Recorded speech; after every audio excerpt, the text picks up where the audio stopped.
Si Kim Woo-jin ay isang pangit na talunan na hinding-hindi nagpapakita ng kahinaan o naglalantad ng kanyang likuran sa kahit kanino. Bata pa lang siya, kinasusuklaman na niya ang mundong ito at ang mga malulupit na taong nakatira rito. Trinatrato siya ng lahat na parang basura at itinatapon lang kapag wala na siyang silbi sa kanila. Dahil dito, naging mailap si Kim Woo-jin sa mga tao sa paligid niya at mas piniling mamuhay ng mag-isa. Wala siyang pinagkakatiwalaan at tinatapos niya ang sinumang nagtatangkang pagsamantalahan siya. Nagpatuloy ito hanggang sa sumapit ang apocalypse. May mga gates na parang sa solo leveling. Ang biglang nagsulputan kung saan-saan at hindi nagtagal ay napuno ang buong mundo ng mga halimaw, nawasak ang mga lungsod at parang mga langaw na nangamatay ang mga tao. Noong akala ng lahat ay katapusan na nila, may mga misteryosong nilalang na parang mga Diyos na kung tawagin ay halos ang lumitaw at nagbigay sa mga tao ng kapangyarihan para talunin ang mga halimaw. Binigyan sila ng game system at ang mga nakatanggap nito ay naging mga players. Akala ng marami ay papatayin ng mga napiling ito ang mga halimaw at ililigtas ang mundo.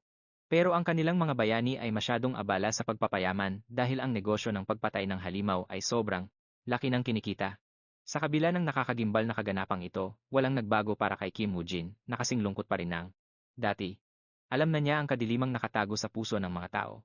Kaya naman, hindi na siya nagulat nang lumabas ang totoong kulay ng mga player. Na sila ay mga mapagpanggap na duwag na pera lang ang habol at gustong manatili sa kapangyarihan para kontrolin ang buong mundo. Binalak ni Kim Woo-jin na umiwas sa pakikipagbayani habang buhay, pero nagbago ang lahat nang makilala niya si Lee Sejun. Para kay Kim Woo-jin, si Lee Sejun ay parang isang anghel sa gitna ng mga tao dahil siya lang ang tanging player na tumutulong sa sangkatauhan ng walang hinihinging kapalit. Napakalakas ng aura ni Lee Sejun kaya pati ang mga taong may parehong adhikain ay nagsimulang sumama sa kaniya para iligtas ang mundo. Hindi naiiba si Kim Woo-jin dahil naramdaman din niyang tungkulin niyang maglingkod sa sangkatauhan dahil tao rin naman siya. Kaya sumali si Kim Woo-jin sa Messiah Guild at nagsimulang sumunod kay Lee Sejun sa misyon nitong paslangin ang lahat ng halimaw at iligtas ang mga tao. Sa mga panahong ito, marami siyang nakilalang mga bagong kaibigan na kaya na niyang pagkatiwalaan ng kanyang buhay. Unti-unti. Ngunit sigurado, nagbago si Kim Woo-jin, pero hindi niya alam kung para ba ito sa ikabubuti o sa ikasasama niya. Balik sa kasalukuyan, nakatayo si Kim Woo-jin sa harap ng isang gate na mukhang pasukan sa kwarto ng boss sa isang laro ng Dark Souls. Akala ni Kim Woo-jin ay mananalo na sila habang tinatanong niya si Lee Sejun kung matalo ba natin ang huling boss sa likod ng pintong ito, magiging malaya na ba tayo sa wakas, sumagot si Lee Sejun na baka nga ito na ang huling laban kahit man lang para sa kaniya. Nalito si Kim Woo-jin kaya humarap siya kay Lee Sejun para tanungin kung ano ang ibig nitong sabihin, pero bago pa siya makapagsalita, binunot ni Lee Sejun ang kanyang espada at itinusok ito kay Kim Woo-jin na parang ginawa siyang tinuhog na shish kebab. Nagpasalamat si Lee Sejun kay Kim Woo-jin sa serbisyo nito at pinasalamatan siya sa pagtulong na maabot ang pinakamataas na level. Napaluhod si Kim Woo-jin habang ang kaniyang mga mata ay nakatitig sa status screen na kumukurap-kurap sa babala na tinamaan siya ng sumpa ni Balmong. Binabawasan ng sumpang ito ang lahat ng kaniyang resistance at proteksyon ng 70%. Nanginginig na tinanong ni Kim Woo-jin si Lee Sejun kung plano ba niya ang lahat ng ito mula pa sa simula. Sa halip na si Lee Sejun, ang kanang kamay nitong si Park Shin-hye ang nanguyam at tumawa kay Kim Woo-jin dahil sa pagiging uto-uto nito at sinabi sa kaniya na kung tatapusin ng mga player ang laro, babalik sila sa dating mundo kung saan ang mga gobyerno na naman ang maghahari sa mundo. Kung wala ang kanilang kasalukuyang lakas at abilidad, paano pa nila makokontrol ang mundo gamit ang kamaong bakal at paano pa nila matatamasa ang marangyang buhay? Isinigaw ni Kim Woo-jin ang pangalan ni Lee Sejun ng malakas habang ang laso ng Heavenly Viper ay kumakalat sa kanyang buong katawan. Nang makitang buhay pa si Kim Woo-jin, hindi napigilan ni Park Shin-hye na humanga sa kanya. Hindi lang sumpa ni Balmung ang tumama kay Kim Woo-jin, pinakain din siya ng lason ng Heavenly Viper. Si Kim Woo-jin lang ang binigyan ng espesyal na atensyong ito dahil ang iba ay masyadong mahihina at sapat na ang lason ng Heavenly Viper para sa kanila. Sa wakas ay naintindihan na ni Kim Woo-jin kung paano namatay ang lahat ng dati niyang kasamahan. Ang revelasyong ito ay bumaon sa kanyang puso dahil hindi siya makapaniwalang tinalikuran ni Lee Sejun at Park Shin-hye ang lahat ng kanilang mga kasamahan na nag-alay ng buhay para sa kanila. Nag-init ang kaniyang dugo sa galit habang naaalala ang mga pamilyar na mukha sa kaniyang isipan. Nanginginig niyang tinanong ang dalawa kung nakaramdam man lang ba sila ng awa sa pagpatay sa mga ito dahil lang sa nanggulo sila sa kanilang mga plano sa hinaharap. Nang makitang wala silang pakialam kahit sa dati nilang mga kasamahan, nanginig sa galit ang buong katawan ni Kim Woo-jin. Pero, Wala na siyang lakas para lumaban, kaya ang tanging nagawa niya ay sumigaw sa kanilang mga likuran na unti-unti nang naglalaho sa kaniyang paningin. Sa mga huling sandali ng kaniyang buhay, na-realize ni Kim Woo-jin na ang pagtitiwala sa isang tao ang pinakamalaking pagkakamali na nagawa niya. Hinangad niya na kung magkakaroon man siya ng isa pang buhay, pagkatapos nito, hindi na siya magiging ganoon katanga para ulitin ang parehong pagkakamali. At sa ganoong paraan, binitiwan niya ang kaniyang huling hininga at bumagsak sa lupa. Pagkaalis ni Kim Woo-jin sa mundo ng mga buhay, isang abiso ang lumitaw sa screen na naghuhudyat sa pagsisimula ng laro. Sa ibang dako, isang sasakyang militar ang mabilis na bumabaybay sa highway, kung saan nakasakay ang isang grupo ng mga sundalo. Pinag-uusapan nila ang biglaang pagdami ng mga halimaw na lumalabas mula sa mga dungeon. Ang ilan sa kanila ay kinakabahan, habang ang iba naman ay tuwang-tuwa dahil ibig sabihin nito ay mas malaki ang kikitain nilang pera. Sa gitna ng mga taong ito, may isang lalaking natutulog na biglang nagising at lumingon sa paligid ng may gulat. Ang lalaking ito ay si Kim Woo-jin. Bumalik siya sa nakaraan, sa eksaktong sandali kung kailan unang nagising ang kanyang mga kapangyarihan. Shock na shock si Kim Woo-jin.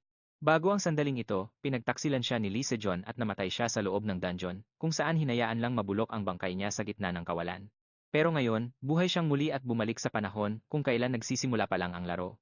Hindi pa man niya lubos na napoproseso ang nangyayari, biglang huminto ang sasakyan, habang ang driver naman ay napatingin sa harap ng may takot.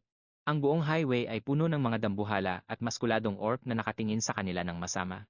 Agad na binalaan ng driver ang kaniyang mga kasamahan na mabilis namang kumuha ng kani-kanilang mga sandata para labanan at ubusin ang kawan ng mga orc. Nag-briefing ang chief sa lahat at sinabing kulang sila sa bala, kaya dapat gamitin ang bawat putok ng maigi. Patapos pa lang sana ang paliwanag niya nang mapansin niyang mag-isang nakikipaglaban si Kim Woo-jin sa mga orc. Hawak ang isang submachine gun, hindi nag-aksaya ng bala si Kim Woo-jin at mag-isa niyang inubos ang buong kawan. Bawat bala mula sa kanyang submachine gun ay sapul sa ulo, at maya-maya lang wala nang natirang buhay sa mga berdeng orc na yon. Habang nakatayo si Kim Woo-jin sa gitna, na parang isang tunay na alpha chad kung mag-ora, gulat na gulat naman ang ibang mga sundalo. Gusto nilang malaman kung sino ang gigachad na to na nag-isang ubusin ang lahat ng mga berdeng orc. Pero si Kim Woo-jin, parang nasa sarili niyang mundo.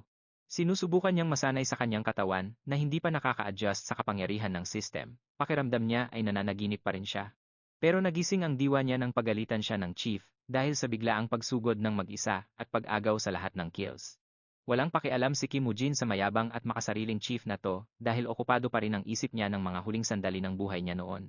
Naaalala niya ang dati niyang buhay kung saan pinagtaksilan siya sa kamay mismo ng kanyang sariling mga kasamahan. Maya-maya pa, may tumunog na notification sa tenga niya kasabay ng paglitaw ng isang system panel sa harap ng kanyang mga mata. Binati siya ng system sa pagiging bagong player at ipinakita sa kanya ang iba't ibang mga class na pwede niyang pagpilian. Naalala ni Kim Woo-jin na ito ang araw kung kailan una niyang nakuha ang kapangyarihan sa dati niyang buhay.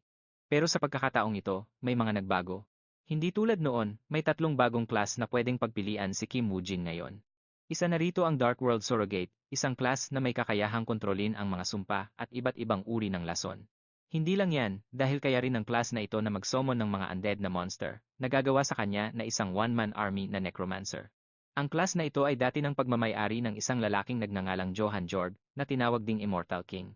Napakalakas niya gamit ang kanyang hukbo ng mga undead at kontrol sa libu-libong mga sumpa. Sa ganoong kapangyarihan, si Johan Jorg ang pinakamalakas. Kahit si Lee Se-jun ay hindi uubra sa kanya ng mag-isa, ikinumpara pa nga ni Kim Woo-jin si Lee Se-jun sa isang kunwaring bayani lang. Tinawag niya si Johan Jorg na huling evil boss ng laro. Sa dati niyang buhay, inubos ni Kim Woo-jin ang buong panahon niya sa pag-aaral tungkol sa lalaking ito. Pinag-aaralan niya noon si Johan Jorg para tugisin ito para kay Lee Se-jun. Pero sa buhay na to, gamit ang lakas ng Dark World Surrogate, siya na ang magiging mangangaso ni Lee Se-jun at tutugisin niya ito. Noong sumikat na ang system, nagsimula ng magsulputan ang mga player. Ang malalakas na player ay nagsimulang bumuo ng mga grupo na tinatawag nilang mga guild. Noong una, ang mga guild ay ginawa lang para kumita mula sa pakikipaglaban sa mga monster. Pero sa pagsikat ng Messiah Guild, ang mga guild gaya ng Phoenix, na puno ng korupsyon, ay nagsimulang gumuho at maging abo. Nagkaroon na ang mga tao ng mga bayaning maaasahan nila. Ganoon man lang ang nangyari sa nakaraang buhay ni Kim Woo-jin. Sa buhay na to, alam na niya na ang Messiah Guild ay wala kundi isang grupo ng mga mapanlinlang at traitor na player. Kaya nagpa siya si Kim Woo-jin na sumali sa dati korap na Phoenix Guild dahil sabi nga ng isang alamat, masama lang ang korupsyon kung hindi ka kasali.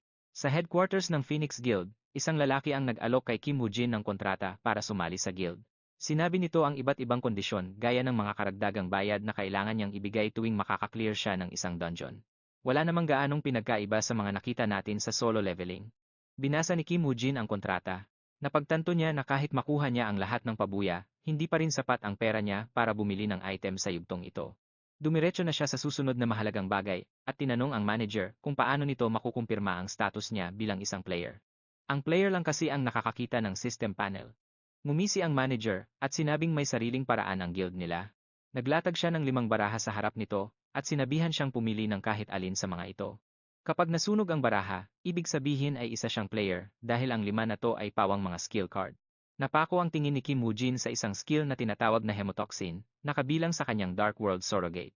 Ang skill na ito ay nagbibigay sa gumagamit ng kakayahang gawing lason ang kanilang sariling dugo at lalo itong lumalakas habang tumataas ang kanilang level. Hindi inaasahan ni Kim Woo-jin na makakahanap siya ng ganitong klaseng milagrosong skill para sa kanyang klase sa yugtong ito ng laro. Agad niya itong tinanggap at pinunit ang skill card sa kanyang mga daliri na nagdulot ng pagliwanag ng buo niyang katawan sa kulay ube. Inayos naman ng manager ang kanyang salamin na parang isang bida sa romance anime at sinalubong si Kim Woo-jin sa loob ng samahan. Kinagabihan, napanaginipan ni Kim Woo-jin ang kanyang nakaraang buhay kung saan kinatatakutan siya ng kanyang sariling mga kasamahan. Takot sila sa kanya dahil sa kanyang masamang pag-uugali na nabuo niya matapos maging mapag-isa sa loob ng maraming taon. Pero kahit natakot sila sa kanya, itinuturing pa rin niyang mahalaga sa kanyang puso ang mga kasamahang ito. Alam niyang mapagkakatiwalaan niya sila, hindi tulad ng mga siga sa lansangan, ngayong nasa kasalukuyang buhay na siya, alam ni Kim Woo-jin na buhay ang kanyang mga kasamahan. Hindi niya alam kung paano sila lalapitan, pero gusto pa rin niya silang makita at umaasa na magkaroon ng pagkakataon sa lalong madaling panahon. Samantala, sa Gwanon Sports Park, isang grupo ng mga manlalaro ang naghihintay sa parking lot nang lumapit ang isang kalbong lalaki. Binati ng kalbong lalaki ang lahat at nagulat siya nang makitang maaga silang nakarating doon. Yung babaeng player naman sa grupo, nagsimula ng mag-simp doon sa kalbong lalaki dahil ito ang kanyang unang pagpasok sa dungeon. Itong kalbong lalaki na ang pangalan ay Josup, ay tuwang-tuwa sa atensyong nakukuha niya at tiniyak sa babae na isa siyang dalubhasang hunter. Nangako siya na siguradong poprotektahan niya ito. Masaya naman ang babaeng player at nangakong bibigyan siya ng pabuya mamaya kung sakaling mabuhay sila. Kasama ang kalbong lalaki, tila may kulang pang isang miyembro ang grupo, na ang tinutukoy pala ay si Kim Woo-jin. Dumating siya sakay ng kanyang lumang-lumang kotse mula pa noong taong 1950. Tinawanan siya ng ilang miyembro dahil mukha siyang pulubi. Ang iba naman ay galit sa kanya dahil sa pagkahuli niya. May isang lalaki namang nagtataka kung mabubuhay ba siya sa unang hunt na ito. Tingin niya ay sobrang hirap ni Kim na kahit kotse ay hindi mabili, ano pa kaya ang sandata. Pero pagod na ang kalbong lalaki sa kanilang kadaldalan. Sinabihan niya ang mga ito na tigilan na ang lalaki dahil gusto na niyang pag-usapan ang plano para sa dungeon hunt. Ang dungeon na malapit na nilang pasukin ay isang E-rank dungeon kung saan ang mga pinakamahihina lang na goblin ang naninirahan. Gayunpaman, ang mga ganitong klaseng dungeon ay may mahigpit na panuntunan dahil mga manlalarong nasa level 10 pababa lamang ang maaaring pumasok. Ang laki ng grupo ay limitado rin sa hanggang 5 manlalaro lamang, kaya naman 5 lang silang miyembro ngayong araw. Sa loob ng meeting room, ipinaliwanag ng manager ng Phoenix Guild na ang pangunahing misyon ay ubusin ang lahat ng mga goblin. Pagkatapos magpaliwanag, pinatingnan ng manager ang kanilang inventaryo, na ikinagulat naman ng isa sa mga manlalaro. Ang kanyang inventaryo ay mayroon ng ilang mga dagdag na gamit. Si Kim Woo-jin naman, sa kabilang banda, ay ngumising parang isang kontrabida. Masaya siya dahil walang sinuman sa kanyang koponan ang kakilala niya mula sa kanyang nakaraang buhay. Ibig sabihin nito, magagawa niya ang lahat ng gusto niya nang hindi iniisip ang buhay ng mga ito.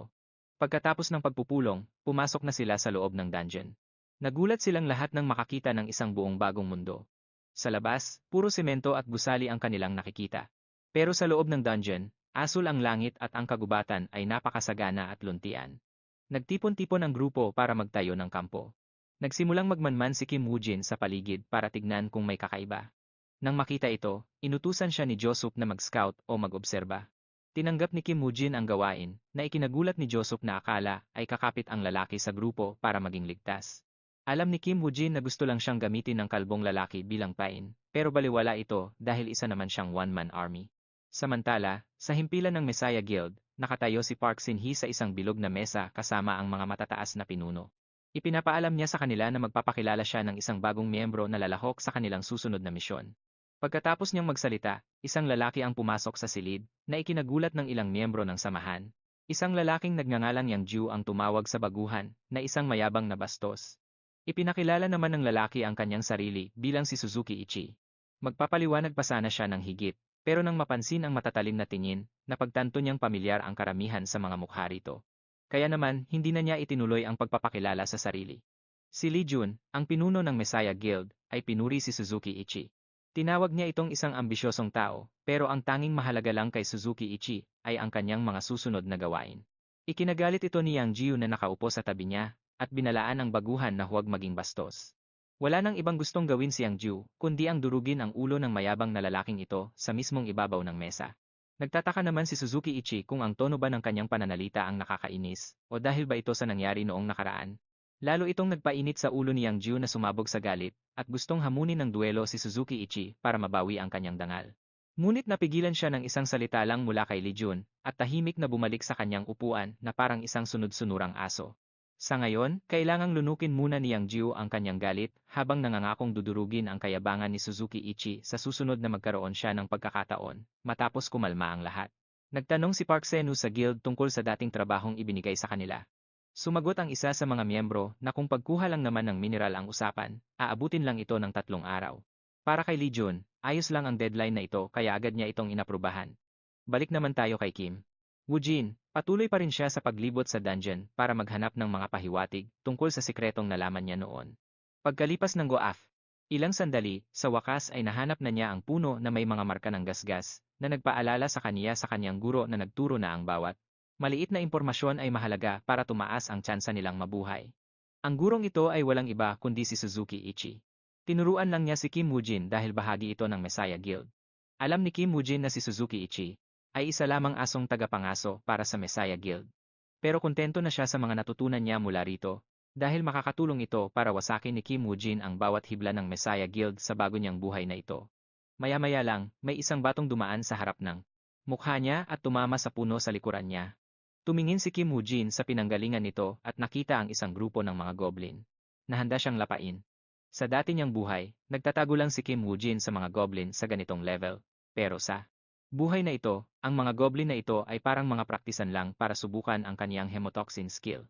Sinugatan ni Kim Woojin ang kaniyang palad at pinunasan ang kaniyang espada ng kaniyang may lason na dugo. Ginamit niya ang lason na espada para pagtatagain ang mga goblin para subukan kung gaano ito kabisa. Kahit mahina pa ang epekto ng lason, kontento na si Kim Woojin dahil ang mga goblin na ito ay masyadong madaling basahin at simple lang ang galaw ng kanilang mga pag-atake kumpara sa ibang mga halimaw. Pero alam din ni Kim Woojin na kapag masyadong marami ang mga goblin na umatake ng sabay-sabay, kahit ang kaniyang lason na dugo ay hindi sapat para talunin silang lahat, kaya naman, inilabas niya ang kaniyang alas mula sa kaniyang magic storage ang latigo ng Goblin Lord na ginawa talaga para maghasik ng takot sa mga goblin. Para itong isang karaniwang alipin na nakakita sa kanyang amo na papalapit na may hawak na latigo. Habang ang mga goblin ay takot na takot umatake kay Kim Woojin, ang kaniyang mga kasamahan sa dungeon ay hindi pinalad dahil agad silang napalibutan ng mga bulto-bultong goblin. Ang kalbong si Jusiop ay hindi natatakot sa mga goblin at madali niyang napatay ang isa sa mga ito. Pagkatapos mapatay ang goblin, nagmayabang siya sa kaniyang mga kasamahan at sinabing huwag matakot at atakihin lang ang mga goblin na ito dahil masyado raw silang mahina. Pero sa totoo lang, nagagalak si Jusiop na bumili siya ng mahabang espada dahil nagiging delikado ang mga goblin kapag malapitan. Hugutin na sana niya ang kaniyang espada mula sa bangkay ng goblin, pero napagtanto niyang ayaw itong bitawan ng goblin. Dahil dito, nagkaroon ng pagkakataon ang ibang mga goblin na atakihin siya, at agad siyang napatumba habang ang iba pa niyang kasamahan ay sumisigaw sa takot. Balik kay Kim Woojin, pinahihirapan niya ang mga kawawang goblin na hirap makatakas habang patuloy niya silang hinahampas ng latigo ng Goblin Lord. Ang latigo ay nagbibigay ng karagdagang 30% na pinsala laban sa mga goblin, kaya mabilis silang nauubos ni Kim Woojin at ginagawang libreng experience points. Hindi nagtagal ay umakyat siya sa pangalawang level at nakakuha ng bagong achievement na tinatawag na Striving Higher. Pagkatapos makipaglaban sa mga goblin, hindi masyadong masaya si Kim Woojin dahil masyadong mahina ang mga ito para bigyan siya ng excitement sa pakikipaglaban, kaya nagpasya siyang tapusin na agad ito para makauwi at makapagnap. Samantala, ang 4 pang ibang player ay nakaupo sa ilalim ng puno dahil ang nakaraang laban sa mga goblin ay nag-iwan sa kanila ng maraming sugat at takot sa mga berdeng halimaw. Nagtataka ang isa sa mga lalaki kung buhay pa ba si Kim Woojin dahil siya ang unang humiwalay sa kanila, pero nagdulot lang ito ng pagtatalo sa pagitan ng kalbong lalaki at ng isa pang mayabang na lalaki, habang sinisisi ang isa't isa sa kanilang sitwasyon. Gayunpaman, natigil ang kanilang pag-aaway. Nang makarinig sila ng mga tili ng mga goblin mula sa malayo, na nagpabalik sa kanilang takot mula sa huling laban. Pero, ang hindi nila alam, sumisigaw ang mga goblin hindi dahil sa tuwa, kundi dahil isa-isa na silang pinapatay ni Kim Woo-jin. Pagkatapos manggaso ng napakaraming goblin, sa wakas ay nakuha na ni Kim Woo-jin ang bagong skill na tinatawag na Skeleton Disease. Si Kim Woo-jin ay nagulat na nakuha niya agad ang skill na ito dahil ito ang skill na nagpabantog kay Johan bilang isang one-man army. Gayunpaman, may isang malaking kapintasan ang skill na ito ang gumagamit ay maaari lamang bumuhay ng mga nilalang na siya mismo ang pumatay gamit ang kaniyang sariling mga kamay. Pero walang pakialam si Kim Woo-jin sa kapintasang ito dahil para sa kanya, ang skill na ito ang pinakaangkop para palakasin ang kaniyang kapangyarihan sa kasalukuyan niyang kalagayan. Kaya naman, agad niyang ginamit ang skill sa isang kalapit na patay na goblin at di nagtagal, isang skeleton ng goblin ang bumangon mula sa kamatayan. Natuwa si Kim Woo-jin nang makita ang liwanag sa mga mata ng skeleton dahil ito ang itsura ng isang nilalang na ipinanganak para sa pakikipaglaban. Matapos maging bagong bersyon ni Sung Jin-woo, nagpa siya si Kim Woo-jin na subukan ang kaniyang unang alagad laban. Sa isang level 1 na goblin, nahirapan pa ng kaunti ang goblin skeleton bago tuluyang napatay ang totoong goblin. Nadismaya rito si Kim Woo-jin kahit na wala naman siyang masyadong inaasahan mula rito. Nag-isip siya kung dahil ba ito sa mababa niyang magic stats dahil ang lakas ng skill na ito ay nakadepende sa intelligence.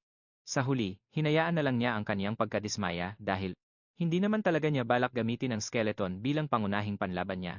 Sa halip, itinuon niya ang kaniyang pansin sa mga itinapong bangkay ng mga tao na matagal na siyang pumasok sa dungeon na ito bago pa ang iba. Nang makita niya kung gaano kalupit ang pagtrato ng mga goblin sa kanila, mas lalong naging porsigido si Kim Woo-jin sa kanyang landas na ubusin silang lahat. Samantala, sa loob ng isang madilim na kuweba, nagtatago sa takot ang mga kasamahan ni Kim Woo-jin habang ang huling laban ay nag-iwan sa kanila ng malalim na sugat sa katawan at isipan. Galit na galit ang kalbong si Juice Up sa sarili niya dahil sa pagiging isang mahinang duwag na hindi man lang maprotektahan ang kanyang mga kasama, lalo na ang tapusin ng dungeon. Kaya, sa huling pagkakataon, nagdesisyon siyang harapin ang mga goblin sa isang huling laban ng buhay at kamatayan. Pero bago pa siya makasugod, pinigilan siya ng mga kasamahan niya at pinatingin sa kanya sa itaas ng kanyang ulo. Sa itaas ng kanyang ulo, makikita ang pagtaas ng kanyang player level, bagay na ikinagulat niya ng husto. Dahil ang tanging paraan para tumaas ang level ng isang player habang nakatambay lang ay kung ang iba niyang kasamahan ay aktibong nakikipaglaban at pumapatay ng napakaraming kalaban. Dito niya na-realize na ang pawn o tau-tauhan na tinalikuran niya kanina ay buhay pa pala at mabilis na inuubos ang mga goblin. Sa kabilang dako, wala namang paki si Kim Woo-jin kung tumataas man ang level ng mga kasama niya o hindi. Dahil masyado siyang nag-enjoy na paglaruan ang mga goblin at iparamdam sa kanila ang pagsisisi na isinilang pa sila sa dungeon na ito para maubos ang napakaraming goblin ng mabilis, gumamit siya ng matalinong taktika.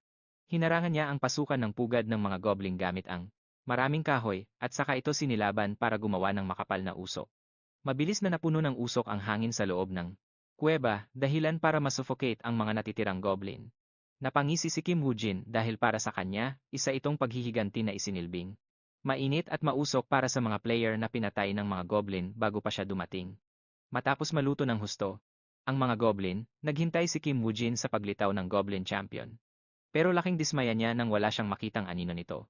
Kaya naman, paalis na sana siya para maghanap ng ibang pugad ng mga goblin. Nang biglang, yuminig ang buong paligid. Mula sa ilalim ng lupa, lumitaw ang isang dambuhala at nakakatakot na goblin na umungal kay Kim Woo-jin sa sobrang galit nang mapansin niyang ang lahat ng kanyang mga kauri ay naging tila sunog na bacon na. Tuwang-tuwa naman si Kim Woo-jin nang makitang lumitaw ang Goblin Champion sa harap niya dahil hindi na niya kailangang mag-aksaya ng oras sa paghahanap dito. Sa dati niyang buhay, kinuha ng Goblin Champion ang buhay ng hindi mabilang na mga baguhan bago pa tuluyang kumilos ang Messiah Guild at tinapos ito. Para sa mga newbie, ang isang elite monster na gaya ng Goblin Champion ay walang kaibahan sa mismong si kamatayan, kaya naman sa bagong buhay niya, minabuti ni Kim Woo-jin na kumilos muna para wala nang maging biktima ang halimaw na ito na namumuhay sa gitna ng mga tupa. Kaya naman, inilabas ni Kim Woo-jin ang kanyang espada habang naghahanda siyang kalabanin ang Goblin Champion. Pero bago pa siya makasugod, ang kanyang minion skeleton ay biglang tumalon para solohin ang pakikipaglaban sa Goblin Champion. Napansin ni Kim Woo-jin na ang kislap sa mga mata ng minion skeleton ay nag-iba, kaya naman hinayaan niya muna itong patunayan ang halaga nito sa kanya. Hawak ang espada sa kanyang kamay, ang Minion Skeleton ay tinitigan ang Goblin Champion, na agad namang sumugod matapos maramdaman ang nakamamatay na presensya sa mga mata ng skeleton. Pero maliksi itong iniwasan ng Minion Skeleton sa pamamagitan ng pag-slide sa mga binti nito at saka tinapyas ang mga ito gamit ang espada. Ang estilo ng pag-atake na ito ay ikinagulat ni Kim Woo-jin dahil pinaalala nito ang sarili niyang laban sa isang katulad na dambuhalang halimaw na nakasagupan niya noon. Noong panahong iyon, hirap na hirap ang buong team niya laban sa halimaw, kaya nagdesisyon si Kim Woo-jin na makialam. Mabilis niyang inatake ang mga binti ng halimaw, dahilan para mapaluhod ito at mapadali ang pagtapos sa halimaw. Para sa kanyang mga kasamahan. Ngayon sa bagong buhay niya, parehong taktika ang ginagawa ng Minion Skeleton at ginagaya pa nito ang buong estilo niya sa pakikipaglaban na talagang ikinagulat ni Kim Woo-jin. Hindi niya inaasahan na ang Minion Skeleton ay magiging base sa kanyang combat style. Pero agad niyang naalala ang skill description kung saan nakasaad na ang mga minion na ipinatawag gamit ang skill ay naaapektuhan ng mahika ng user. Habang nagmumuni-muni si Kim Woo-jin tungkol sa skill, mabilis na tinalo ng Minion Skeleton ang Goblin Champion habang naghihintay ito sa huling utos ng kanyang amo. Sinabi ni Kim Woo-jin sa Skeleton na sa dati niyang buhay, gumamit siya ng lahat ng uri ng armas at walang kapantay sa laban ng one-on-one. Pero dahil sa bagong development na ito, pakiramdam niya ay kailangan niyang baguhin ang kanyang mga plano. Matapos mapatay ang Goblin Champion, nakatanggap si Kim Woo-jin ng isang legendary skill page mula sa kanyang class. Dahil sa kamanghamanghang tagumpay niya na maklear ang Goblin Dungeon ng mag-isa. Hindi inasahan ni Kim Woo-jin na makakakuha siya ng legendary skill ng ganito kaaga sa laro, pero hindi naman siya nagrereklamo.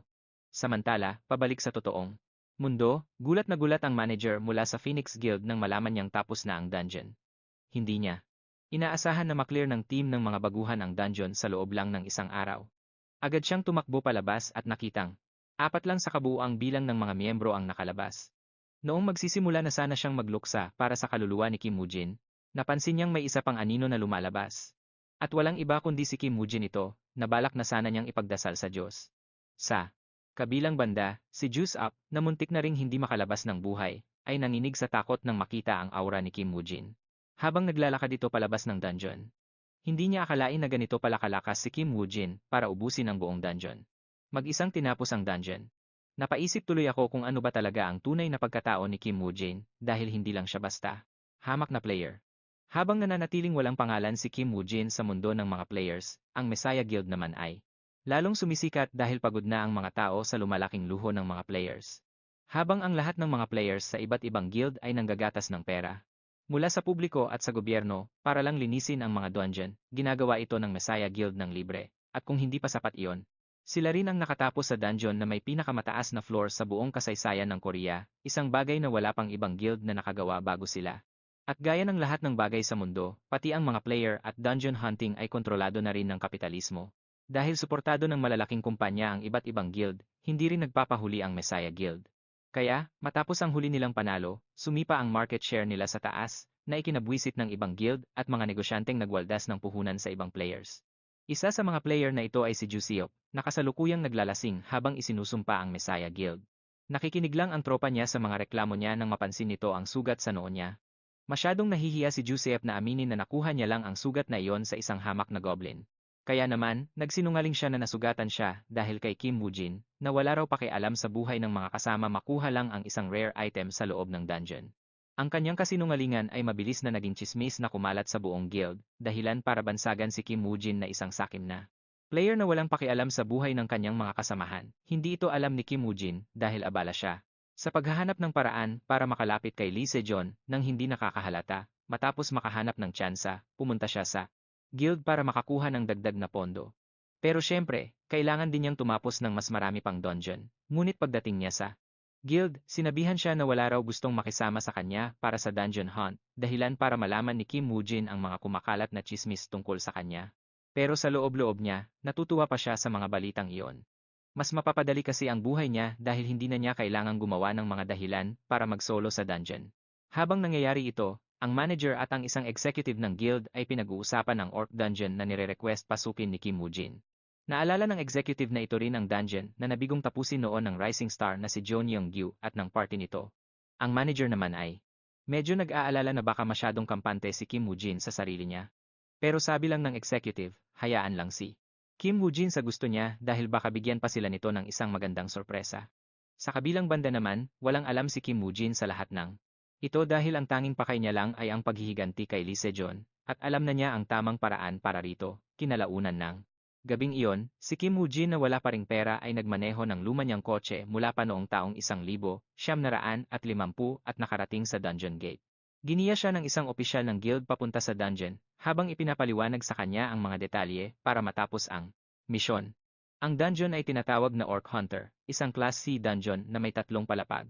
Ang recommended level para matapos ang dungeon ay level 13, na sobrang layo sa kasalukuyang level ni Kim Woo-jin. Kahit alam ni Kim Woo-jin na baka hindi pa niya kakayanin ang dungeon na ito sa ngayon, mayroon siyang isang diskarte na baka makatulong sa kanya na malinis ang dungeon na ito ng mag-isa. Pero para magawa iyon, kailangan muna niyang makapatay ng isang orc at pagkatapos ay isumon ang kanyang skeleton na lalaban para sa kanya, pero ang tatalo sa isang orc sa napakababa niyang level ay tila imposible pa sa ngayon. Ngunit ang mahabang karanasan ni Kim Woo-jin sa pakikipaglaban ang nagpaliit sa agwat na iyon. Gamit ang parehong taktika na ginamit ng kanyang skeleton para talunin ang Goblin Champion, ginamit din ni Kim Woo-jin ang parehong diskarte laban sa dambuhalang orc. Dahil sa bilis at talas ng kanyang mga atake, nagawa niyang sugatan ng malalim ang mga binti ng orc, kaya napilitan itong lumuhod sa sakit. Ito na nga ang hinihintay ni Kim Woo-jin, dahil ang isang halimaw na hindi na makalakad ay tila isang kawawang biktima na lang sa harap niya. Ginamit niya ang kanyang matalim na espada para tapusin ang paghihirap ng orc, at pagkatapos ay ginamit ang kanyang skeleton skill para magsummon ng isang skeleton soldier mula sa bangkay ng orc. Habang nagpaplano si Kim Woo-jin kung paano lilinisin ang orc dungeon ng mag-isa. Sa totoong mundo naman, isang kalbong lalaki na si Ose-chan ang nakikipagpulong sa isang lalaking nagngangalang Lee Jin-ah. Inilapag ni Ose-chan ang isang player case file sa mesa habang binabasa ito ni Lee Jin-ah mula umpisa hanggang dulo. Ang profile na ito ay kay Kim Woo-jin at nakasulat doon ang tagumpay niya sa paglilinis ng dungeon ng mag-isa. Matapos lang niyang makuha ang kanyang mga kapangyarihan. Hindi pa nakakakita ng ganito si Lee Jin-ah kaya tinanong niya si Ose-chan kung totoo ba ang report na ito o baka gawa-gawa lang ng isang fan na mahilig manood ng mga manga recap video. Ang kanyang mga salita ay narinig ni Secretary Lee na kababalik lang dala ang kape para sa kanilang dalawa. Tinanong niya si Lee Jin-ah kung kinukwestiyon ba nito ang kakayahan niyang gumawa ng totoong report, kaya naman ang kawawang Lee Jin-ah ay pinagpawisan ng malapot. Sa sobrang kaba. Para mapaamo ang dalaga, sinimulan niyang purihin ang kagandahan nito at kung gaano siya kagaling sumulat ng mga ito. Tinanong niya si Lee Jin-ah kung pinagdududahan ba nito ang kakayahan niyang sumulat ng totoong report, na naging dahilan para pagpawisan ng malapot ang kawawang si Lee Jin-ah na parang unggoy. Sa gitna ng mainit na disyerto. Para naman suyuin ang babae, nagsimula siyang purihin ang ganda nito at kung gaano ito kagaling magsulat ng mga ganitong bagay. Napakahusay ng mga report na ito. Hindi nagpahuli si Ose-chan sa pagpuri habang sinisiguro niya kay Lee Jin-ah na si Secretary Lee mismo ang gumawa ng ulat na iyon. Ginagarantiyahan niya na siguradong 100% itong wasto. Itutuloy na sana niya ang pagbuhos ng papuri ng malasahan ng kanyang dilaang pait ng kape. Muntik na niya itong maibuga at agad na tinanong si Secretary Lee kung instant coffee ba ang ginamit nito sa halip na iyong mamahaling klase. Sinabi naman ni Secretary Lee na binili niya ang instant coffee na ito noong nagmeeting sila sa Phoenix Guild at gumamit din siya ng recycled na papel para makatipid. Dahil dito, biglang nag-iba ang timpla ni Ose-chan ng 180 degree at nagsimulang higupin ang kape na parang napakasarap nito. Umarte siya na tila iyon na ang pinakamasarap na kape sa buong mundo. Dahil sa pagka-plastic na ito, napairap na lang si Lee Jin-ah kay Ose-chan. Naalala niya kung gaano kakuripot ang taong ito pagdating sa pagtitipid ng pera. Sinisisi rin niya ang pagkakuripot nito sa unti-unting pagkalagas ng kanyang buhok sa ulo. Kung narinig lang ni Ose-chan ang mga iniisip niya, baka nagkasuntukan na silang dalawa roon. Agad na iniwas ni Ose-chan ang usapan sa ibang bagay. Iniwan na niya ang walang kuwentang asaran at tinanong si Secretary Lee kung pinalad ba silang makabili ng karapatan para sa mga bagong dungeon. Sumagot ang secretary na may tiningnan siyang ilang dungeon, pero masyadong mahal ang presyo ng mga ito. Dahil dito, naalala bigla ni Lee Jin-ah ang isang dungeon. Naalala niya ang dungeon na itinabi ni Ose-chan, pero sumagot si Ose-chan na huwag na niya itong isipin pa. May inihanda na siyang ilang dungeon na kailangang tapusin nito. Dahil dito, sumama ang loob ni Lee Jin-ah at nagmakaawa kay Ose-chan na pagpahingahin muna siya. Nagmakaawa siya dahil katatapos lang niyang mag-clear ng dungeon kahapon. Pero mukhang masyadong maraming napanood na self-care podcast si Ose-chan tungkol sa pagsisikap. Kaya naman, sinabihan niya si Lee Jin-ah na magpakalalaki at magsikap pa dahil kung hindi ay baka maging tamad lang ito sa buhay. Samantala, balik tayo sa ating bida na si Kim Woo-jin. Pinapanood niyang madurog ang kanyang bagong orc skeleton ng isang malaking orc at napaisip kung mahina ba ang kanyang skill. Nagtataka siya kung dahil ba ito sa napakababang level ng kanyang skill. Pero hindi siya masyadong nag-aalala kahit mawasak pa ang kanyang skeleton minion. Isang mahalagang bagay ang natutunan niya mula sa dating gumamit ng skill na ito. Hanggat may mga bangkay sa battlefield, kaya niya silang muling isummon. Kaya niyang mag-summon ng walang katapusang skeleton soldiers para lumaban para sa kanya. Gamit ang bagong skeleton soldier, ubus lakas na nilinis ni Kim Woo-jin ang mga orc. Naubos niya ang mga orc sa kanyang harapan. At matapos ang buong araw na pakikipaglaban, sa wakas ay nag-level up na siya, at nakuha pa ang kanyang hemotoxin skill. Umabot na rin sa ikalawang level ang kanyang hemotoxin skill. Pero hindi gaanong masaya si Kim Woo-jin sa resulta dahil tila hindi epektibo ang dungeon na ito. Masyadong mabagal ang pag-ipon ng experience points dito. Kaya naman, binitawan na niya ang desisyon na manggaso sa mga ordinaryong orc. Nagpasya siyang mag-focus na lang sa orc hunter. Pero hindi ganoon kadaling hanapin ang orc hunter dahil isa itong pambihirang nilalang. Isa itong kakaibang halimaw na nangangaso ng sarili niyang kauri, kaya naman inasahan ni Woo-jin na ito ang magsisilbing pinuno ng grupo. Ito ang hinuha ni Kim Woo-jin base sa kanyang mga nakaraang karanasan, pero kung minsan, kahit ang pinakamagaling na mga ngaso ay nagkakamali rin. Kaya naman nagpasya si Kim Woo-jin na magpalit ng lugar na pag-aanihan at maghanap sa ibang bahagi ng dungeon. Habang naguguhit siya sa lupa na parang bata, ang skeleton soldier sa tabi niya ay nagkukunwaring may alam din at nakikigaya sa kanya. Pero hindi ito pinansin ni Kim Woo-jin at binatukan lang ang skeleton bago umalis para tingnan ang ibang pwesto. Habang nangyayari ang lahat ng ito, kakatapos lang manggaso ng orc hunter sa isa sa mga orc at kinaladkad na ang bangkay nito palayo. Nag-iwan ito ng mga bakas ng dugo na sinundan naman ni Kim Woo-jin. Matapos baybayin ang trail ng dugo na iniwan ng orc hunter, natagpuan na rin niya ang boss. Sa wakas ay naispatan na rin ni Kim Woo-jin ang boss ng dungeon. Bilang isang veteranong hunter, alam ni Kim Woo-jin na napakadelikado nito. Alam niyang napakadelikadong lumaban ng harap-harapan laban sa boss ng isang dungeon. Kaya naman, naisipan niyang gumamit ng madayang paraan. Naglabas siya ng pana at palaso mula sa kanyang inventory, at pinahiran ang isa sa mga palaso ng kanyang toxic blood mula sa kanyang skill. Ang skill na ito ay level 2 na ngayon, plano niyang lasunin ang orc hunter para manghina ang katawan nito. Sa tulong ng kanyang skeleton soldier, magiging madali na ang laban para kay Kim Woo-jin. Matapos pagplanuhang mabuti ang kanyang estrateya, kumilos na siya. Pinadala niya ang kanyang skeleton soldier para guluhin ang orc hunter para magkaroon siya ng sapat na oras na tumira gamit ang pana. Dahil sa sobrang kapal ng balat ng orc hunter, binalak ni Kim Woo-jin na panain ang kaisa-isa nitong kahinaan ang kanyang mga mata. Sa pagpapakawala ni Kim Woo-jin ng palaso mula sa kanyang pana, tumama ito mismo sa kaliwang mata ng orc hunter. Dahil dito, napaatras ang orc hunter sa tindi ng sakit habang bumubulwak ang dugo mula sa kanyang mata. Ang mismong sugat ay sapat na para pahirapan siya ng husto. Pero nang malaman nitong nalason din siya, lalo pa itong nagnitnit sa galit. Samantala, nakatanggap si Kim Woo-jin ng isang notification. Lumabas ang notification na matagumpay na nalason ang orc hunter. Bukod dito, ang upgraded skill ay unti-unting magpapababa sa health bar nito. Mababawasan ang buhay ng orc hunter habang lumilipas ang oras. Para kay Kim Woo-jin, isa lamang itong magandang bonus para sa kanilang laban. Wala naman talaga siyang balak na patayin ng dahan-dahan ang orc hunter. Ganun pa man, matapos malason, ang dating makapangyarihang orc hunter ay nanghina na. Ngayon, wala na siyang kalaban-laban at madali na siyang mapapatay ni Kim Woo-jin para matapos ang dungeon. May isang oras na lang ang natitira bago magsara ang dungeon, kaya nagpasya si Kim Woo-jin na hanapin ang mga pahiwatig na kanina pa niya hinahanap. Gusto niyang mahanap si Jian Yongyo, na ang buong grupo ay naubos sa dungeon na ito noon. Sa kasamaang palad, ang tanging nahanap niya ay ang mga buto ng kanyang mga kasamahan. Pero hindi sumuko si Kim Woo-jin at patuloy siyang naghanap ng mga pahiwatig hanggang sa makatagpo siya ng isang nakatagong kuweba. Sa loob ng kuwebang iyon, nakatuklas siya ng isang kalansay na may name tag ni Jae-yong-oh, at doon mismo sa kalansay, siya ay nakahanap ng isang diary na naglalaman ng blacklist ng Phoenix Guild. Ito na nga ang eksaktong hinahanap ni Kim Woo-jin. At dahil hawak na niya ito, isang hakbang na lang siya para maabot si Park Yong-won, ang lalaking maglalapit sa kanya kay Lee Soo-jin sa bago niyang buhay. Kung noong mga nakaraang araw lang ito, tiyak na madidismaya si Kim Woo-jin na bangkay ang nakita niya imbes na isang buhay na Jae-yong-oh. Gayunpaman, matapos niyang makuha ang maalamat na skill na tinatawag na Eyes of Anubis noon, nagkaroon si Kim Woo-jin ng kakayahang makita ang mga alaala ng mga patay. Muntik na itong ikaiyak ni Kim Woo-jin dahil sa dati niyang buhay, lagi na lang siyang minamalas. Pero sa kabutihang palad, tila bumabawi na ang lahat ng swerteng iyon sa bago niyang buhay ngayon.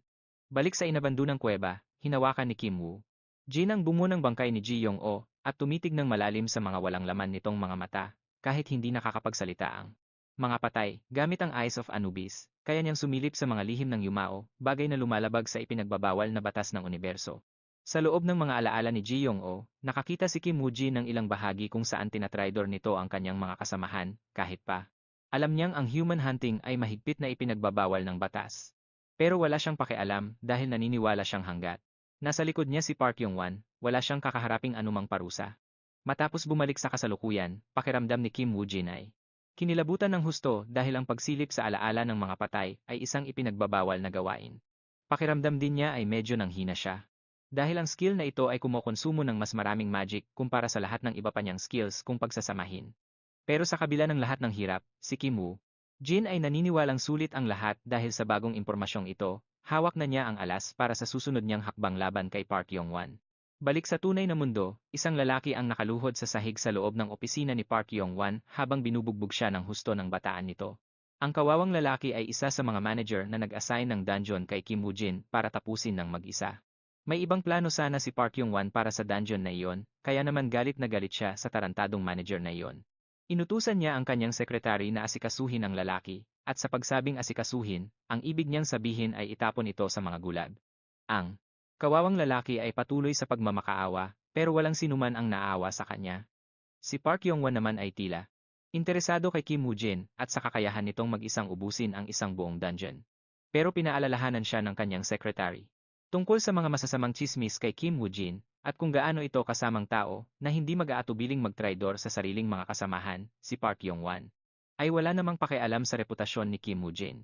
Pero sumang-ayon siya sa kanyang secretary na tiyak na mahihirapan si Kim Woo-jin sa hinaharap dahil habang tumataas ang level ng mga dungeon, lalong nagiging mapanganib ang mga ito para tapusin ng mag-isa. Bago pa man niya, matapos ang kanyang sinasabi, nakatanggap siya ng mensahe mula sa receptionist ng guild na nasa pintuan na si Kim Woo-jin para makipagkita sa kanya. Lalo nitong kinuha ang atensyon ni Park Yong-wan na tingin kay Kim Woo-jin ay parang isang tupang mag-isang sumugod sa loob ng lungga ng isang leon. Samantala, sa headquarters ng Phoenix Guild, pinag-uusapan ng mga matataas na opisyal ang kasalukuyang problema tungkol sa bidding para sa bagong A+ ranked dungeon. Dahil ito ang may pinakamataas na rank sa ngayon, nagpasya ang lahat ng mga guild na magtulungan sa pamamagitan ng pagpapadala ng 20 players bawat isa. Mula sa Guild Phoenix, 18 slots ang hinati ng pantay sa pagitan ng 3 paksyon, habang 2 slot na lang ang natitira. Nagdulot ito ng matinding pressure sa mga matataas na opisyal. Dahil hindi sila makapagdesisyon kung sinong mga player ang ipapadala nila. Sa sandaling iyon, nakatanggap ng tawag ang isa sa mga executive mula kay Park Yong-wan na humiling sa kanya na ibigay ang isa sa 2 natitirang slot kay Kim Woo-jin dahil dito ay gulat na gulat ang executive. Dahil hindi niya inaasahan na ang isang malupit na tao, tulad ni Park Yong-wan, ay gagawa ng ganoong hiling. Pakiramdam niya ay tila may isang lihim na balak sa likod ng lahat ng ito. Pero dahil usapin ito sa pagitan ng mga paksyon at ni Kim Woo-jin, hinayaan na lang niya silang gawin ang anumang gusto nila. Balik tayo kay Park Yong-wan, nakatingin siya sa labas ng kanyang opisina habang tinatanong siya ng kanyang sekretary kung bakit niya ibinigay ang isa sa mga huling slot kay Kim Woo-jin. Sinabi ni Park Yong-wan sa kanya na naging interesante para sa kanya na makitang nagpakahirap si Kim Woo-jin para lang may madala o maibalik sa kanya. Naniniwala rin siya na si Kim Woo-jin ay tila isang barahang hawak niya na maaari niyang gamitin kailanman niya gusto at itapon kapag sawa na siya rito. Tungkol naman sa kung paano nangyari ang lahat, isang oras ang nakalipas, si Kim Woo-jin ay pumunta sa kanyang opisina at nagsalaysay tungkol sa blacklist na nahanap niya sa bangkay ni Ji Yong-o. Inasahan ni Park Yong-wan na i-blackmail siya ni Kim Woo-jin para sa pera. Pero nang sabihin ni Kim Woo-jin na kailangan lang niya ng isa sa mga bakanteng slot para sa A+ ranked dungeon, medyo nabigla si Park Yong-wan dahil hindi niya inaasahan ang ganoong klaseng hiling mula sa isang baguhang player na tulad ni Kim Woo-jin. Pero dahil dito, lalong naging kawili-wili ang lahat. Kinumpirma ni Park Yong-wan kay Kim Woo-jin kung ito ba talaga ang gusto niya, baka raw kasi pagsisihan niya ang pagpili sa opsyong ito. Pero tiniyak ni Kim Woo-jin sa kanya na alam niya ang kanyang pinapasok. Hanggat maibibigay ni Park Yong-wan ang bakanteng slot, kakalimutan na niya ang lahat ng nangyari sa nakaraan. Park Yong-wan tinanggap ni Kim Woo-jin ang alok sa kanya pero sa isang kondisyon. Pagkalipas ng ilang oras sa Gongbu University, may isang eksperto sa dungeon na may tungkuling gabayan ang mga player na lalahok sa isang A+ rank na dungeon. Nagpatawag siya ng pagtitipon para balaan sila tungkol sa mga panganib. Sa loob nito, ang dungeon na ito ay puno rin ng mga orc, pero may mga elite tier na orc champion dito na dihamak na mas malakas kaysa sa mga orc hunter. Ang maximum na limitasyon ng mga player na pwedeng pumasok ay 150 at ang kondisyon sa level ay dapat mas mababa sa level 120. Alam ni Kim Woo-jin ang tungkol sa dungeon na ito mula sa dati niyang buhay dahil lumalabas na isa itong malaking trahedya. Halos 70 tao ang namatay sa dungeon na ito, nakalahati ng kabuuang bilang ng mga player na pumasok. Noong dati niyang buhay, nagdududa na si Kim Woo-jin na ang ilan sa mga player na nasawi ay hindi naman talaga namatay sa kamay ng mga orc, kundi pinatay ng kapwa nila mga player. Dahil wala siyang ebidensya noon, wala siyang magawa para mabigyan sila ng katarungan. Pero ngayong nabigyan siya ng isa pang pagkakataon sa buhay, nagpasya siyang pigilan ang ganitong trahedya sa pamamagitan ng pagsali sa dungeon na ito. Interesado rin siya sa magiging gantimpala sa dungeon na ito, na sa huli ay nakuha ng Messiah Guild. Dahil dito, nagduda si Kim Woo-jin kung mabuti nga ba talagang tao si Lee Se-jun sa simula pa lang, hinala niya na si Lee Se-jun ang dahilan ng pagkamatay ng halos kalahati ng mga player, pero naniniwala siyang hindi niya ito ginawa ng direkta kundi gumamit siya ng mga espiyang itinanim sa ibang mga guild para gawin ito para sa kanya.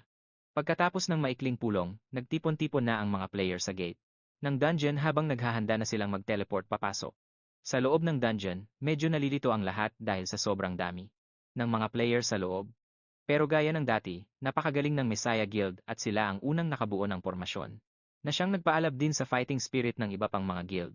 Habang naghahanda ang lahat ng mga guild, isang orc ang biglang sumugod mula sa kagubatan para atakihin sila. Hinarap ng Messiah Guild ang unang orc habang kinuha ng kanilang main tank ang atensyon ng orc gamit ang kanyang skill, habang pinatumba naman ng caster ng kanilang guild ang orc gamit ang mga spell niya, noong akala nila natapos na ang trabaho nila, biglang nayanig ang buong paligid habang daan-daang orc ang mabilis na sumusugod sa mga player na may matinding pagnanasang pumatay sa kanilang mga mata. Samantala, mag-isang nakaupo si Kim Woo-jin sa isang kalapit na puno. Pinapanood ang buong laban sa harap niya. Kalmado lang siya dahil wala naman talaga siyang balak na sumabay sa mga guild. Mas gusto niyang kumilos ng mag-isa. Ngayong nagbigay sa kanya ang magulong labanang ito ng pagkakataong makalusot ng mabilis. Sinamantala niya ang pagkakataon para umalis at asikasuhin ang kanyang misyon ng solo. Ang plano ni Kim Woo-jin ay hayaan ang mga guild na harapin ang 1,000 orc sa dungeon para makapag-focus siya sa paghahanap sa orc champion. Binabalak niyang patumbahin ang orc champion ng mag-isa at makuha ang gantimpala ng dungeon ng walang ibang nakakaalam. Alam niyang uunahin ng mga guild ang pagpatay sa 1,000 orc dahil ito ang pinakamagandang paraan para maiwasan ang mga biktima. Kapag hinarap na nila ang mga elite na orc mamaya, pero nagbibigay rin ito ng pagkakataon sa mga loner. Gaya ni Kim Woo-jin na ayaw makisalamuha sa ibang mga player. Ang matinding ingay at gulo ng labanan ay nakuha ang atensyon ng orc champion, kaya agad niyang ipinadala ang kanyang hukbo ng mga orc para tignan ang nangyayari at lipulin sila. Pinapanood ni Kim Woo-jin ang lahat ng ito mula sa gilid at natutuwa siya na ipinadala ng orc champion ang lahat ng kanyang mga kawal. Dahil kung hindi, magiging mahirap para sa kanya na harapin ang orc champion habang nilalabanan din ang mga natitirang sundalo nito. Balik tayo sa mga player ng guild. Katatapos lang nilang talunin ang unang grupo ng mga orc nang mabalitaan nila ang paggalaw ng mga 900 pang orc na papalapit sa kanila. Ang leader ng Lion Guild sa grupo ay nagpasyang umatras muna sandali dahil hindi sapat ang gamit nila para harapin ang buong hukbo ng mga orc.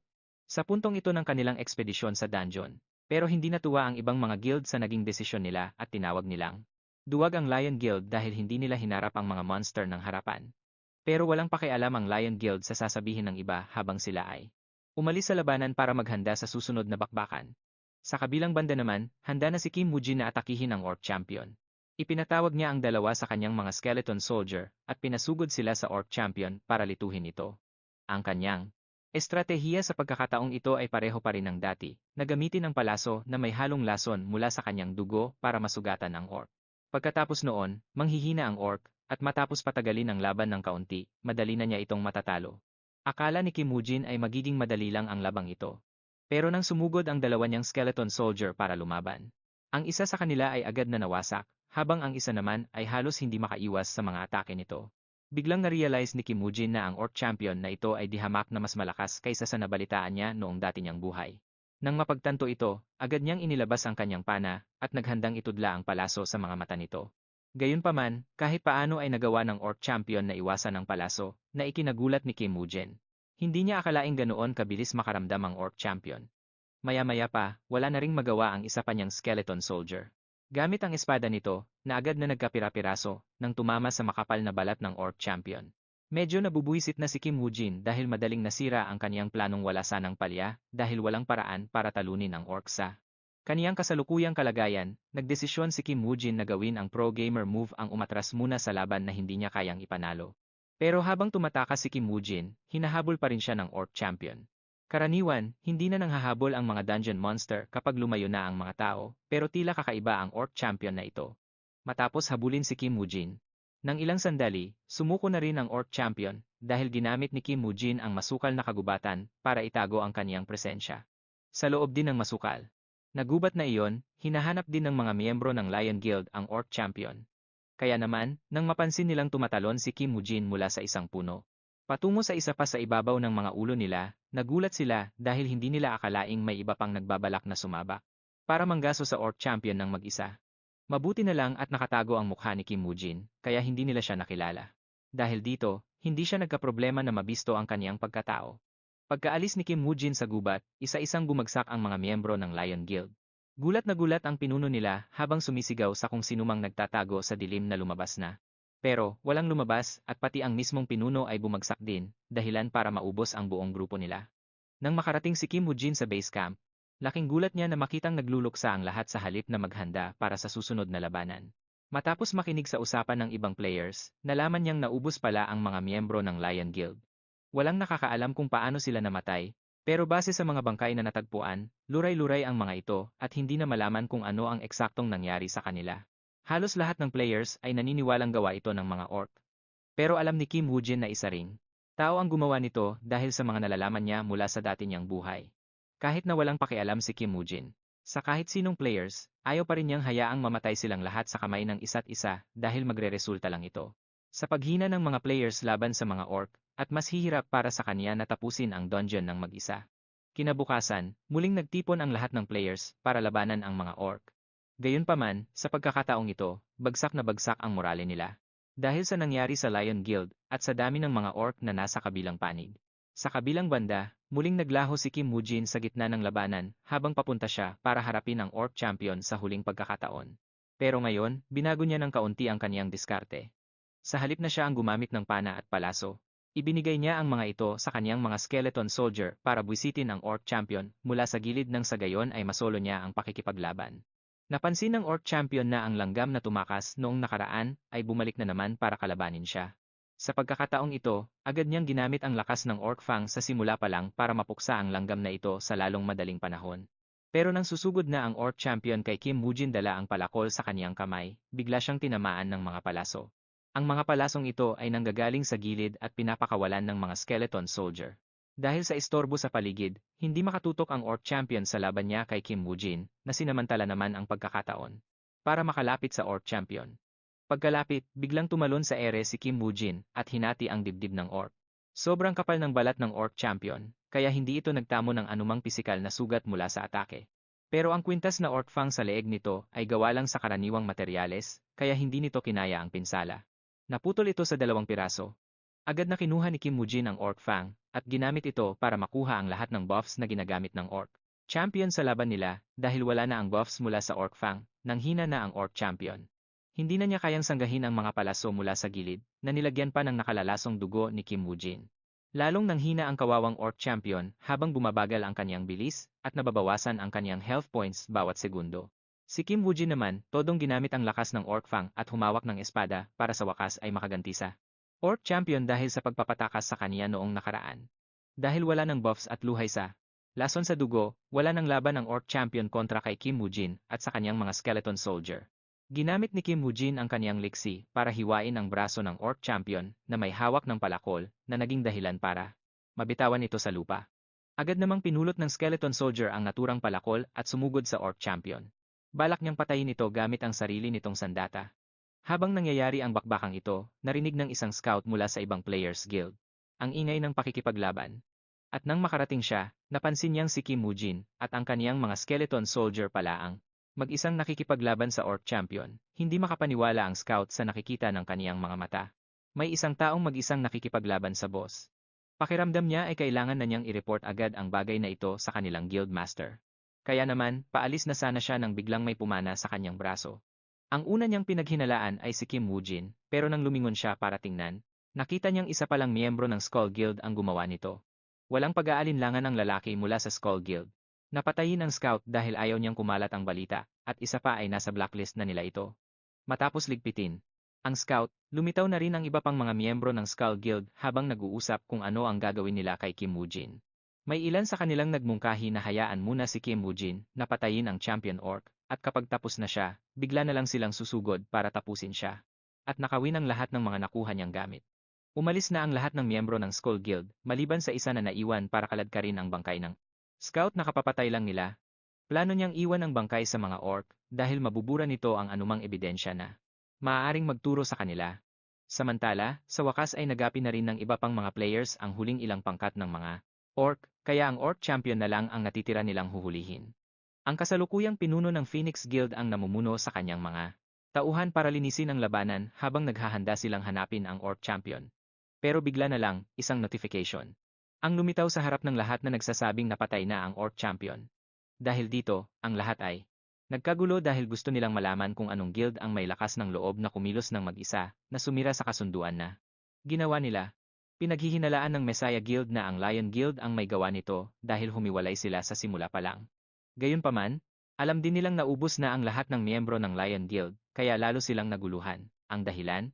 Sa likod ng lahat ng kaguluhang ito ay kasalukuyang ine-enjoy ang mga gantimpala ng kanyang pagkapanalo laban sa Orc Champion, hindi lang nagbigay ang Orc Champion ng maraming experience points kay Kim Woo-jin, kundi nagkaroon din siya ng bagong skill dahil sa kanyang class, kung saan maaari na niyang itago ang kanyang mga summoned skeleton soldier sa isang espesyal na lugar na pwede niyang ilabas kahit kailan niya gusto.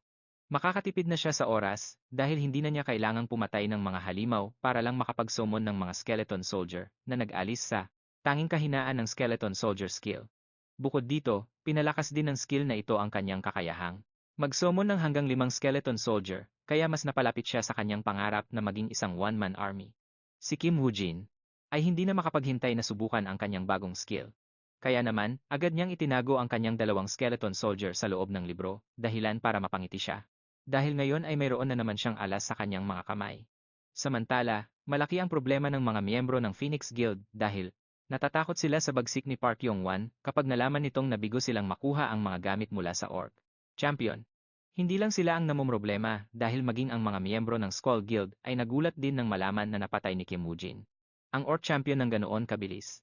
Dahil dito, nag-alangan silang sugurin si Kim Woo-jin para nakawin ang mga gamit nito. Maya-maya pa, napansin nila ang isang rookie na tumatakbo palapit sa kanila na iniwan nila para maglinis ng kalat. Sa likod ng rookie ay may 2 skeleton soldier, kaya naman agad na naging alerto ang grupo habang naghahanda para sa isang matinding labanan. Pero, imbes na sumama ang rookie sa kanilang formation para labanan ang mga skeleton soldier, bigla silang tinitigan nito ng matalim, dahilan para masira ang kanilang depensa. Sa loob lang ng ilang segundo, ang lahat ng mga miyembro ng Skull Guild ay napatay at wala nang natirang buhay. Matapos siguraduhin na wala na silang hininga, hinubad ng rookie ang kanyang maskara at nagpakita ng kanyang totoong pagkatao. Walang iba ito kundi si Kim Woo-jin, na nauna nang pumatay sa rookie at ginamit ang anyo nito para gulatin ang Skull Guild. Ginamit din niya ang kanyang Eyes of Anubis skill dito na nagbigay sa kanya ng ilang impormasyon. Sa kasamaang palad, bago pa lang ang rookie na iyon, kaya wala siyang masyadong alam tungkol sa guild. Kaya naman, minabuti ni Kim Woo-jin na gamitin ito sa pinuno ng grupo. Mula sa ilang alaala, nalaman niya na ang Skull Guild pala ang dahilan sa likod ng pagkawala ng 70 players. Tungkol naman sa kanilang ugnayan sa Messiah Guild, hindi pa rin sigurado si Kim Woo-jin. Kaya nagpasya siyang hanapin na lang ang master ng Skull Guild. Hindi nagtagal ay nahanap din sila ni Kim Woo-jin dahil mayroon na siyang impormasyon tungkol sa kanilang kinaroroonan mula sa alaala ng rookie. Pagkarating sa lugar, ipinatawag niya ang kanyang mga skeleton soldier at pinatay ang buong Skull Guild at siniguradong walang makakatakas. Pagdating naman sa kanilang master, napaatras ito hindi dahil sa takot, kundi dahil baka pahirapan siya ni Kim Woo-jin para makakuha ng impormasyon. Kaya para hindi mabunyag ang mga lihim ng Skull Guild, nagpakamatay siya. Sinasabing ang mga patay ay wala nang maibubunyag na sikreto, pero hindi iyon uubra kay Kim Woo-jin dahil mayroon siyang kakayahang silipin ang alaala ng mga patay. Kaya naman, nakatipid lang siya sa oras at hindi na niya kailangang marumihan ang kanyang mga kamay. Matapos utusan ang kanyang mga skeleton soldier na linisin ang lugar, ginamit ni Kim Woo-jin ang Eye of Anubis para tingnan ang mga alaala ng master ng Skull Guild. Sa loob ng kanyang alaala, nalaman ni Kim Woo-jin ang tungkol sa nakakapangilabot na ang sikreto kung bakit inubos ni Lee Se-jun ang lahat ng mga sumisikat na talent sa Korea noon. Sa loob ng mga alaala, nalaman niya ang tunay na pangalan ng master ng Skull Guild na walang iba kundi si Hayato. Nakita ni Kim Woo-jin na nakikipagkita si Hayato sa isa pang lalaking Hapon na nag-utos sa kanya na palitan ang pangalan para maging tunog Koreano at pasukin ang Skull Guild para kumuha ng impormasyon tungkol sa Korea. Sa paraang ito, mananakaw ng Japan ang lahat ng yaman mula sa Korea at mas lalo silang lalakas. Pagkatapos, ipinakilala ng lalaking Hapon si Hayato sa dalawang celestial ng Japan na gagabay sa kanyang pagpasok sa Korea para pagsilbihan ang sariling bayan. Ang dalawang celestial ay wala ng iba kundi ang Swordmaster at Archermaster na kasapi ng Messiah Guild. Ikinarangal ni Hayato na makilala silang dalawa at doon na natapos ang alaala. Sa isa pang alaala, nakatanggap si Hayato ng utos na paslangin ang isang Korean broker na nagngangalang Osai-chan dahil nanggugulo ito sa isang Japanese broker nitong mga nakaraang bidding sa dungeon. Matapos ang mga alaala, napakuyom ng mahigpit ang kamao ni Kim Woo-jin dahil hindi siya makapaniwala na ang dalawa sa pinakarespetadong tao para sa kanya ay mga traidor din pala sa bansa at sa mga mamamayan nito. Sa dati niyang buhay, ang Swordmaster at Archermaster ay hindi lang niya naging guro, kundi mga kasamahan din, na pinagkakatiwalaan niya ng kanyang buhay. Pero kahit pala sila ay mga traidor, kaya naman hindi sila nalalayo kina Lee Se-jun at Park. Bukod doon, interesado rin si Kim Woo-jin kay Osai-chan dahil hindi niya kilala ang karakter na ito sa dati niyang buhay. Ibig sabihin nito, malamang ay matagumpay na napatay si Osai-chan noon, kaya sa buhay na ito, nagpa siya si Kim Woo-jin na iligtas siya dahil kailangan din niya ng broker na magbibid sa mga dungeon para sa kanya. Sa labas, sa totoong mundo, naghihintay ang dalawang dungeon manager sa loob ng kotse para matapos ng mga player ang dungeon at maalis ang gulo. Ang isa sa kanila ay baguhan pa lang, kaya natatakot siya na baka magkaroon ng dungeon outbreak, pero pinakalma siya ng kasama niya at sinabing, magkakaroon ng kaguluhan, pero hindi dahil sa mga monster, kundi dahil mag-aaway-away ang mga player para makuha ang bawat huling gamit mula sa isa't isa. Maya-maya pa, may nakita silang player na lumalabas mula sa dungeon, at ito ay wala ng iba kundi si Kim Woo-jin, na punong-puno ng malalalim na sugat sa katawan. Agad silang sumugod kasama ang medical staff para gamutin ang sugatang si Kim Woo-jin. Pagkatapos niya, dahan-dahan na ring lumabas ang ibang mga player. Pero wala man lang sa kanilang nakangiti sa tuwa, senyales na may nangyaring hindi maganda sa loob. Kinabukasan, naging viral ang balita tungkol sa dungeon dahil naiulat na 31 player ang namatay kasama ang buong Skull Guild na tuluyang nalipol sa loob ng dungeon. Binabasa rin ni Park Yung-wan ang diaryo at galit na galit siya dahil sa laki ng nagastos niya sa hunt na ito. Sa huli, hindi man lang niya alam kung sino ang nakakuha ng loot mula sa orc champion, kaya naman nasayang lang ang lahat ng pagod niya. Pinatawag niya ang lahat ng player na ipinadala niya sa dungeon mula sa kanyang pangkat. Tinanong niya sila tungkol sa kanilang pagkatalo pero wala silang maibigay na rason, bagay na lalong nakapagpagalit kay Park Yung-wan. Binantaan niya silang lahat na bayaran ang 5 beses ng halaga ng ginastos niya, kundi ay sisiguraduhin niyang wala na silang kinabukasang makikita pa. Mukhang nakakita ng multo ang lahat ng players sa takot. Pero wala silang magawa o masabi laban kay Park Yung-wan, baka kasi mawala pa ang huli nilang pagkakataong makabawi. Matapos umalis ng mga talunan, ipinaalam ng secretary ni Park Yung-wan ang tungkol sa mga natamong sugat ni Kim Woo-jin. Sinabi niya na ang mga sugat ni Kim Woo-jin ay hindi galing sa mga orc, kundi mula sa ibang mga player. Nangunot ang noo ni Park Yung-wan at naramdaman niyang may alam si Kim Woo-jin tungkol sa gulong ito. Kaya naman, agad nagpa siyang bisitahin siya sa ospital, sa takot na baka may pagsabihan siyang iba kung hindi niya ito agad mapuntahan. Sa ospital, nasa kwarto si Kim Woo-jin at nagpapagaling mula sa mga sugat niya, isang manager mula sa Phoenix Guild. Ang dumating para tanungin siya, pero nagmaang-maangan lang si Kim Woo-jin at wala itong sinabi.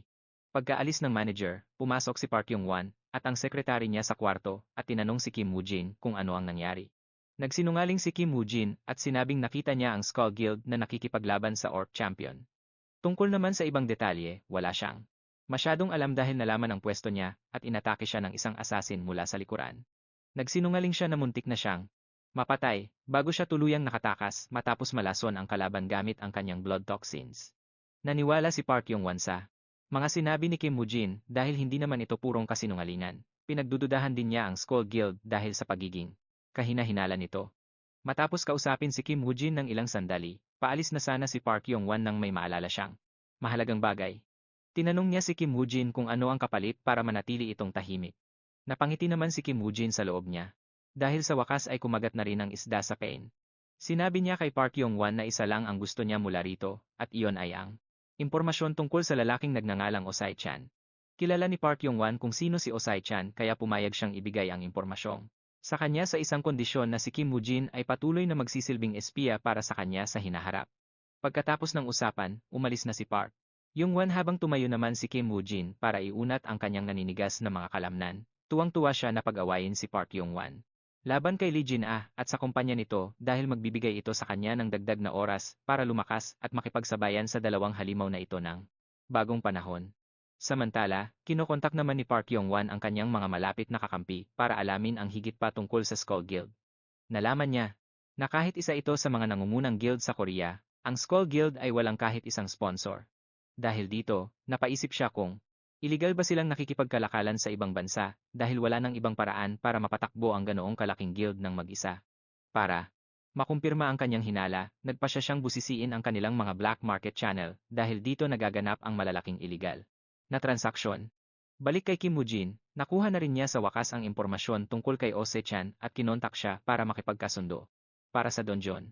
Kilala na siya ni Ose-chan, kaya nagpa siya itong subukan muna si Kim Woo-jin bago magpatuloy sa kanilang mga susunod na usapan. Plano niyang hayaang tapusin ni Kim Woo-jin ang isang C-rank na dungeon na kilala sa pagiging delikado at may masamang reputasyon. Ang